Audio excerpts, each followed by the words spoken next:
नाज़रीन, Donald Trump से जिस किस्म की उम्मीदें और खुशियां मिल रही थी पाकिस्तान की मिलिट्री एस्टेब्लिशमेंट को और वज़ीर आज़म को, जो ट्रंप ने पाकिस्तानी फील्ड मार्शल और वज़ीर आज़म की तारीफ़ों का एक तांता बांधा हुआ था और बार बार तारीफ़ करते थे हर जगह पे, उसको एक ब्रेक लग गई है।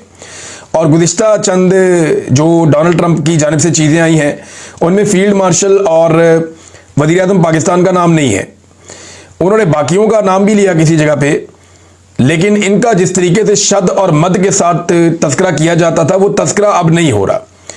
इसकी वजह क्या है? देखें, एक तो इसहाक डार का जो असेंबली में दिया हुआ बयान है वो गले पड़ गया है एस्टेब्लिशमेंट के और हुकूमत के। अब डोनाल्ड ट्रंप को ये वहां जाके राजी करके आए, उसके साथ कोई और बातें करके आए, यहाँ पाकिस्तान आकर इन्होंने कोई और बातें कर दी। और अब डोनाल्ड ट्रंप की जो हालिया स्टेटमेंट्स हैं उनके अंदर कुछ थोड़ा सा मुझे फर्क नजर आया। हो सकता है आने वाले वक्त में वापस ठीक हो जाए मामला, लेकिन देखें, अमरीकी दौरे के बाद इनका एतमाद आसमान के साथ लग गया था और उसी जोम में उन्होंने कौमी असम्बली का इजलास बुला लिया था। हुआ क्या था? ये कौमी असम्बली का इजलास अगर ये समझदार होते तो बुलाते ही ना, ये मीडिया खेलते। मीडिया पे इनका पूरा कंट्रोल है। कौमी असम्बली में लाजमी बात है अपोजिशन ने आना था, असद कैसर ने वहां तकरीर की, कुछ और लोगों ने बातचीत की, तो मामला कहां से कहां चला गया। तो इन्होंने जोम के अंदर के इनका एतमाद आसमान के साथ लग गया डोनाल्ड ट्रंप को मिलने के बाद। ये खुद को भी कोई बड़ी बला समझना शुरू हो गए थे, तो इन्होंने कौमी असम्बली का इजलास बुलवा लिया और पार्लियामान के अंदर वो कुछ हो गया जो ये सोच भी नहीं सकते थे। अब इनके बुरे वक्त का आगाज कैसे हुआ? देखें, इन्होंने दौरा तो ठीक किया, ये यहां से गए सऊदी अरब, वहां पे इन्होंने दिफाई मुआहदा किया, उसके बाद ये यूरोप चले गए, यूरोप के बाद ये बरतानिया चले गए, वहां से ये अमेरिका चले गए, बरतानिया में भी ओवरसीज पाकिस्तानियों को बुला के इन्होंने कोई अपना गेम किया। तो इनका काम तो ठीक चल रहा था। इनका बुरा वक्त शुरू होता है जब अचानक से, यानी पहली बुरी चीज क्या हुई, ये 10-12 चीजें इनके साथ ऐसी हुई हैं जिसमें ये फंस गए हैं। वो चीजें मैं आपके सामने रख देता हूं। हुकूमत जब खुद भी एनालिसिस करेगी तो इन्हीं चीजों की वजह से इनकी बर्बादी आई है गुज़िश्ता 2-2.5 हफ्ते के अंदर। आज सबसे पहले यह कि खातून शमा जुनेजो साहिबा ख्वाजा आसिफ साहब के पीछे आके बैठ गई। पहला रोला वहां से पड़ा। हालांकि ये खातून बिल्कुल एक इंडिपेंडेंट खातून है, उनका पूरा हक है कि वो जो चाहे अपनी राय दें, उनकी ये राय है और उनकी राय से आप इख्तलाफ कर सकते हैं, लेकिन वो ये कहती हैं कि इसराइल को पाकिस्तान को तस्लीम करना चाहिए। अब ये खातून जब ख्वाजा आसिफ के पीछे बैठी तो वहां से पहला काम खराब हुआ कि ये मुकदमा कोई और लड़ने गए हैं, खातून पीछे कोई और बैठी हुई है।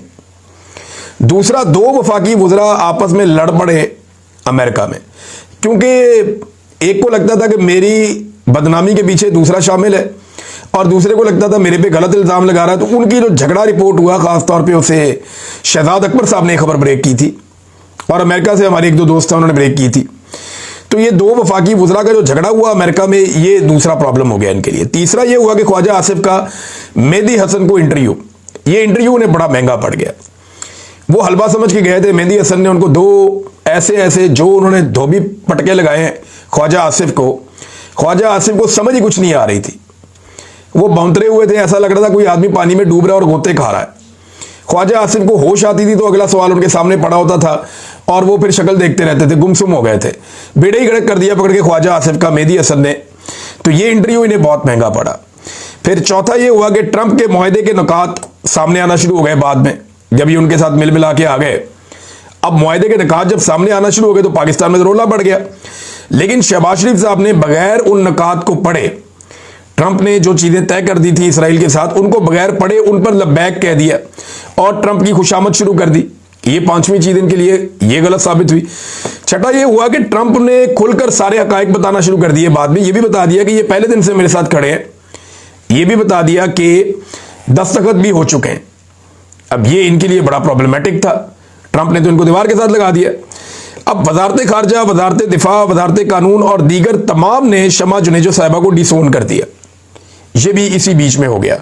8वें नंबर पे ये हुआ कि आर्मी चीफ की एक तस्वीर आ गई मार्केट में, जिसमें वो मादनियात डोनाल्ड ट्रंप की खिदमत में पेश कर रहे हैं। अब ये तस्वीर आई तो मामला और बिगड़ गया। इसी तस्वीर के ऊपर वो एमएल वली खान साहब ने तबसरा किया ना कि दुकानदार की तरह, ताजर की तरह अपनी मादनियत ले जाके मैं बड़ा अच्छा माल लेकर आया हूं, तो आर्मी चीफ ये बेचे तो ये जेब नहीं देता, नामुनासिब है, तस्वीर नहीं आनी चाहिए थी, अगर देना भी था तो तस्वीर नहीं आनी चाहिए थी। तो वो उसकी वजह से अब, क्योंकि देखें एमएल वली खान साहब को इजाजत तो है कि आप एस्टेब्लिशमेंट पे तनकीद कर लिया करें ताकि एंटी एस्टेब्लिशमेंट होने का आपका तासुर रहे और पाकिस्तान तरीके इंसाफ की जगह पे आप खैबर पख्तूनख्वा में स्पेस हासिल कर सकें, लेकिन इस लेवल पे जाने की इजाजत नहीं है। देखिए ना, जैसे ही वो इस लेवल पर गया उसकी सारी सिक्योरिटी वापस ले ली गई, उसे वुल्नरेबल कर दिया गया। कल तक ये आदमी जो है इसकी जान भी खतरे में थी, इसके मरने के इम्कानात भी थे, लेकिन साथ ही पाकिस्तान की सिक्योरिटी फोर्सेज ने इस शख्स से इसकी सारी सिक्योरिटी वापस ले ली कि तूने आर्मी चीफ के खिलाफ कैसे बात की है। ये नाज़रीन पाकिस्तान का निज़ाम है। अकाउंट बंद कर दिए जाते हैं सहाफ़ियों के, ID कार्ड ब्लॉक कर दिए जाते हैं, ECL में नाम डाल दिए जाते हैं, बस आप नाम नहीं ले सकते, आर्मी चीफ के बारे में आप बात नहीं कर सकते। वो जितनी मर्जी सियासत करें, जितनी मर्जी तिजारत करें, जितना मर्जी वो किसी चीज़ के अंदर मुदाखलत करें, वो अपने हलफ के साथ चलें या हलफ के खिलाफ चलें, लेकिन आप कुछ नहीं कर सकते उनके बारे में।